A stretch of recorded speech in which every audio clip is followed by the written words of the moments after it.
सरकारी कर्मचाऱ्यांसोबतच निवृत्तीवेतनधारकांनाही मिळणार एक मोठा दिलासा. वेतन आयोगाच्या पथकाने अधिकारी आणि कर्मचारी संघटनांच्या प्रतिनिधींच्या अपेक्षा जाणून घेण्यासाठी बैठका घेतल्या असून संघटनांनी आयोगासोबत वेतन, निवृत्तीवेतन, भत्ते आणि इतर लाभांवर आता उघडपणे चर्चा केलेली आहे. चला पाहूया याविषयी सविस्तर अपडेट. त्यापूर्वी आपणास विनंती आहे, चॅनलला अजूनही सबस्क्राईब केलेलं नसेल तर चॅनलला सबस्क्राईब करा, बेल आयकॉनला प्रेस करायला विसरू नका आणि अत्यंत आनंदाची बातमी शेअर करायला विसरू नका.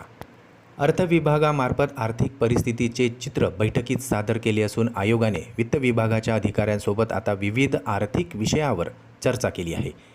या बैठकीत वेतन आयोगाला अनेक सूचना सादर केल्या गेल्या, ज्यामध्ये वेतन, भत्ते, निवृत्ती वेतन आणि सेवा शर्तीमध्ये योग्य सुधारणा करण्याची विनंती केली आहे.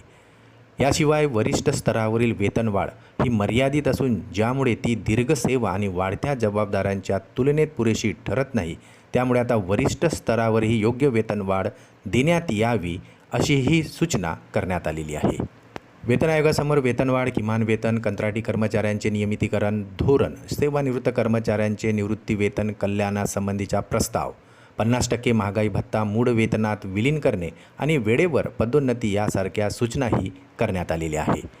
ऑल इंडिया स्टेट पेन्शनर्स फेडरेशनने आयोगासमोर आपली मते मांडली असून यामध्ये पेन्शनला विलंब वेतन मानणे, 7व्या वेतन आयोगानुसार वेतन सुधारणा करणे, पेन्शन कम्युटेशन रकमेच्या पुनर्स्थापनेचा कालावधी कमी करणे, 65 वर्षे, 70 वर्षे आणि 75 वर्ष या वयोमानानुसार अनुक्रमे 5, 10 आणि 15% वय वाढवणे, निवृत्तीवेतनधारकांना 1 महिन्याच्या पेन्शन इतकी आगाऊ रक्कम देणे, निवृत्तीवेतनधारकांना LTC सुविधा देणे, तर देशात एकच वैद्यकीय धोरण लागू करणे या मुद्द्यावर सुद्धा बैठकीत चर्चा करण्यात आलेली आहे.